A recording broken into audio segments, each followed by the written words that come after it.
자, 오늘은 고전산문 2의 조신몽을 한번 선생님하고 이야기를 나눠볼까 합니다. 조신몽은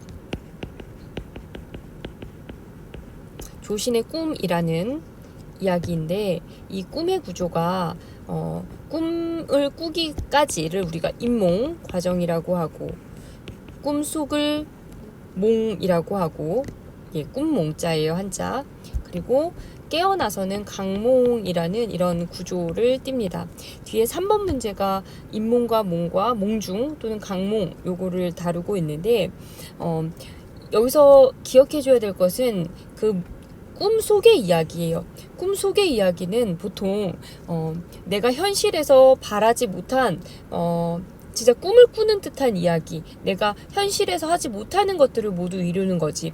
조신은 스님이었는데 어떤 여인과의 사랑에 빠져 원래 여자와는 결혼을 못하는 것이 스님인데, 그 부처보다 여자를 더 좋아해서 사랑을 더 선택한 스님의 이야기인 거죠. 그러니까 현실에서는 이루어질 수 없는 사랑의 이야기를 꿈속에서 다 이루지. 그런데 여기서 이제 보면은 이 조신이라는 사람, 부처한테, 관음보살한테 인연을 맺게 해달라고 하죠. 그래서 결국에는 인연을 맺어 그 여자가 김씨의 딸이 와가지고 둘이 인연이 이루어집니다. 그런데요, 여기서의 문제는 이거였어. 뒷부분에 보면 둘이 함께 지내지만 40여 년을 살면서 자식을 5이나 두었지만 굉장히 가난합니다. 집이라고는 4벼, 콩잎, 굉장히 변변한 끼니조차 먹을 수 없는 그런 가난이라는 현실의 삶이 이들의 앞에 놓여 있죠. 그렇게 되다가 이제 기필코 어떤 일이 일어나냐.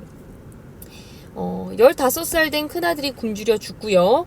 뒤로 나가면 10살 난 딸아이가 돌아다니며 구걸을 하다가 결국에는 개에 물려서 아프다고 울어버리지. 그런데 이제 여기에서의 포인트는 이거야. 뒤에 2번에서 준하가 이해가 안 되는 게, 개에 물려서 아프다고 운다라고는 하지만 이 개에 물리게 된 과정이 이게 우선이라는 거야. 돌아다니면서 구걸을 하지 않았다면, 이 집이 부자였다면 결코 이 아이는 걔한테 물릴 일이 없었다는 거지. 인과관계에서 이게 먼저 일어난 일이라는 거. 가난이 먼저 있었기 때문에 걔에게 물려버린 거야. 그래서 요거를 생각을 해주면 2번에 2번 선택지는 이해가 좀 될 것 같아요. 결국에는 헤어지게 되지. 헤어지는데 이 헤어질 때의 모습이 어떠냐면요. 여기에 굉장히 쿨하게 헤어집니다. 서로 돌봐줄 수가 없으니까 나는 당신 때문에 근심거리만 많아지니 옛날의 기쁨이 바로 근심의 시작이었던 것입니다 라고 얘기를 해.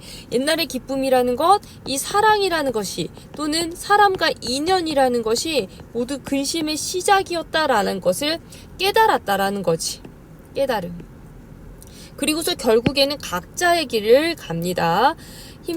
여기서 헤어지고 만났는데 운명이 있는 것인데 헤어집시다 라고 하면서 기뻐하면서 갑니다.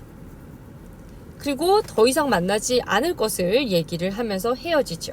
이렇게 앞부분은 끝나 뒷부분에 가면은 이 이야기를 이제 되게 독특한 구조라는 것이 여기서 드러나는데, 다음과 같이 논평한다라고 얘기를 해. 이 이야기를 누가 들려주냐면 서술자가 들려줍니다. 서술자가 얘기를 하면서 서술자의 평가가 나오는데, 여기서의 평가는 어떠냐면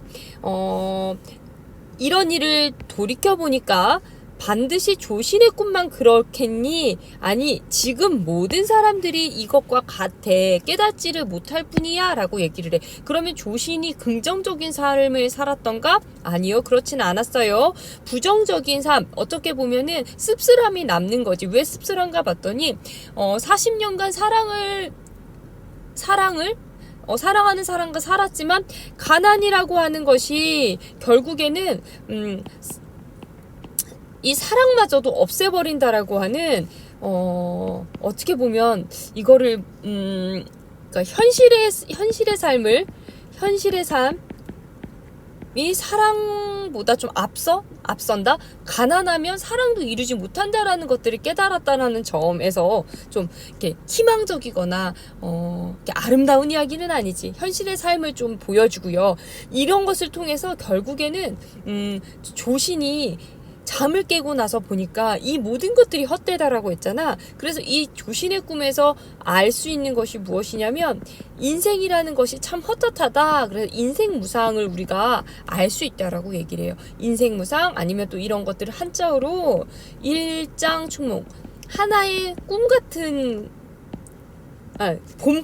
봄의 꿈 같은 아름다운 꿈을 꾼 것. 그러나 깨어보니 아무것도 남지 않은 허무를 깨달았다라는 거지. 그래서 조신의 꿈에서는 요걸 조금 포인트로 잡아야 돼요. 그래서 뒤에 보면 요것과 관련된 문제가 있었어.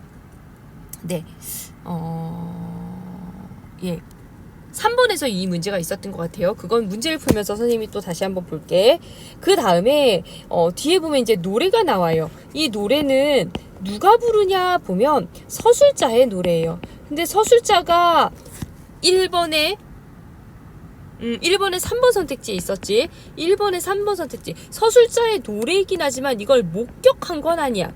목격과 구전에서 입에서 입으로 전해 들은 걸 들을 수도 있는 거잖아. 그런데 여기서 지금 목격했다라고 했다는 점에서 3번 선택지는 아닌 건데, 자 다시 돌아가서 1번 문제부터 가겠습니다. 여기에요. 문제풀이 할게요. 1번을 살펴보겠습니다. 1번의 1번 선택지, 서술자의 논평을 통해 인물의 긍정적인 측면을 강조하고 있다. 서술자의 논평이라는 부분은 맞는 이야기. 서술자가 논평한다라는 말이 있다는 거는 맞지만 인물들의 긍정적인 측면이라는 점이 아니라는 거죠. 예, 어느 부분이 긍정적인 측면일까요? 그치? 인생에 대한 허무함, 에 대한 이야기, 뭐 경제적인 것들이 사랑이 경제적인 것을 극복하지 못한다라는 굉장히 부분이지 긍정적인 측면이라는 점은 좀 무리가 있고요. 2번 선택지 갑니다. 인물의 발화 내용을 통해 인물의 상반된 삶의 태도, 둘의 인물들이라고 하는 것은 조씨하고 그 다음에 김씨 처녀, 김은의 딸이 있지만 둘의 상반된 삶의 태도는 드러나지 않습니다. 둘의 삶의 태도는 유사하다라고 볼 수 있고요. 세 번째, 3번 선택지, 노래 가사를 통해 서술자가 직접 목격한 사건, 여기였죠. 직접 목격한 사건은 아니고요. 전해 들은 사건일 수도 있고요. 네, 그래서 3번 직접 목격한 사건이 아니기 때문에 오답이 되겠습니다. 4번 선택지, 동시에 일어나는 두 개의 사건을 동시에 일어나는 두 개의 사건 아니고요. 여기서는 순차적인 사건, 순차적, 그 시간의 순서에 따라 진행되는 걸 우리는 순차적이라고 얘기하죠. 병치라는 말은 나란하게 배치한다. 나란할 병, 배치할 때 치, 위치할 치. 그래서 이것도 아니죠.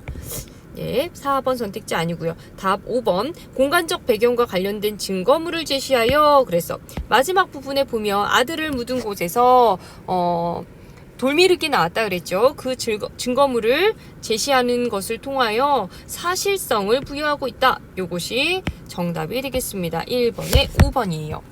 2번 설명 가겠습니다. 2번입니다. 보기에서는 그 당시 상황에 대한 설명을 쭉 이야기를 하고 있어요. 당시에 사회적으로 혼란했대요. 신라의 마지막 부분에, 마지막 시기에 사회적으로 혼란한 그때는 불교는 비참한 삶을 살았던 당대인들이 큰 영향을 미쳤어. 왜? 이 불교라고 하는 것 자체가, 불교는 현실의 뜻을 두지 않아요. 현재의 삶을 중요하지 않고요. 여기는 미래를 봅니다. 그 미래에 어떤 삶을 사냐? 극락에 가는, 또는 내가 다시 부처로 환생하는 그런 미래의 삶을 사는 삶이지, 종교지, 현재는 전혀 중요하지 않다. 이 부분이 중요하다. 그렇다면 현재가 너무 비참하단 말이야. 현재의 삶이 비참하기 때문에 이 비참한 삶을 살았던 당대인들이 종교적 수양을 잘하다 보면, 불덕을 쌓으면 결국에 나는 나중에 다음 세계에, 우리가 오는 세상, 그래서 내세라고도 얘기를 해. 내세에 나는 좋은 뭐 좋은 사람으로 아니면 부처로 좋은 것으로 다시 환생하고 결국에는 극락으로 가겠다라는 얘기잖아. 이 얘기가 여기 이것들을 감내하고 수행하면 고행이지만 어려운 일이지만 고행 이를 감내하고 수행하면 결국에는 걱정이 없는 극락세계 이게 불교에서 말하는 천국이에요. 정토. 극락 정토에 갈 수 있다라는 믿음이라는 거죠. 그래서 조신의 꿈은 조신이라는 한 사람이 한 개인의 삶을 통해 이러한 신라하대의 현실을 보여주고 있대. 그럼 어떤 하대의 현실이냐? 준하가 이해가 안 됐던 부분이 2번이었잖아요. 2번 선택지. 조신의 10살 난 딸이가 아프다고 울게 된 이유는 그래 맞아. 가장 근본적인 처음의 이유는 걔에게 물려야. 걔에게 물려서. 그런데 걔에게 물리게 된 이유가 뭘까? 밖에 나가게 된 이유는 바로 가난해서 동냥을 하기 위해서 나갔다가 걔에게 물린 거지. 그렇다면 이거는 표면적인 가장 겉으로 보기에는 아니어 보일 수는 있지만 결국엔 조금 더 생각해보면 이런 것에서 당대 사람들의 비참한 삶이 경제적 궁핍 때문이었다라는 건 알 수 있는 거겠지. 3번 선택지 한번 볼게요. 부인이 따뜻한 옷감은 몇 자라도 당신과 함께 해 입었다라고 언급한 거 잘 살았을 때가 있었어 라고 하는 그때 사회적 혼란 속에서도 화목한 가정을 이루고 살면서 살아가면 현실도 곧 극락이라고? 아니, 현실은 절대 극락이 될 수가 없어. 이것 불교에서의 삶은 절대 이걸 강조하지 않아요. 현실은 극락이 절대 아닙니다. 현실은 극락이 아니고요. 현실이 가난해. 하지만 이걸 참고 견디면 이걸 고행이지만 어려운 일이지만 견디면 극락이 온다야. 그래서 크게 보면 3번은 전혀 아닌 말이에요. 전혀 아닌 말. 그래서 2번에 3번 선택지가 답이 됩니다. 3번은 틀렸는데 이건 이해가 됐는지 모르겠어. 하지만 선생님 설명은 할게. 보기는 윗글의 구조를 도식한 것. 이게 바로 현실과 꿈과 현실의 그런 환몽구조라고 해요. 환몽구조. 환몽구조를 가진 소설들은 거의 대부분이 이러한 구조라는 걸 조금 알면 좋겠어. 그래서 욕망의 좌절. 그러나 꿈에서 욕망을 충족하지만 결국에는 좌절합니다. 그래서 깨달은 거야. 그러면 자 5번 선택지가 왜 아니냐. 조신이 고달프게 사는 것이 싫어졌다라고 말한 점 여기에서 깨달았지? 그런데 조신이 꿈속에서의 체험을 후회하고 있다? 아니 조신은 꿈속에서 체험을 후회한다라는 것은 좀 더 나아간 얘기야. 나와 있지는 않아. 유추할 수도 없어. 꿈속의 삶을 통해서 이 사람은 무엇을 깨달은 거지. 깨달음을 얻은 것과 이 꿈속의 세계가 있었기 때문에 깨달음이 있는 거지 이것 자체를 후회하는 건 아니라는 거야. 이 말이 이해가 될까요? 네, 그래서 답은 5번이에요. 지금 선생님하고 이렇게 온라인 수업을 하는 건 이번이 마지막이야. 그렇지만 선생님 생각에는 준하가 계속 이렇게 온라인 수업을 하고 문제를 먼저 풀고 문제에서 모르는 게 있을 때 이해가 안 되는 부분이 있을 때 선생님이 충분히 이렇게 도움을 줄 수 있으니까 이걸 좀 활용을 하면 좋겠고 첫 번째 그때 준하가 왜 오답을 선택했는지 어떤 오답을 선택했고 어느 부분에서 그렇게 판단을 했는지에 대한 이야기를 좀 같이 들려주면 선생님 설명해 줄 때 조금 더 도움이 될 것 같아요. 오늘 설명은 여기까지 할게. 안녕.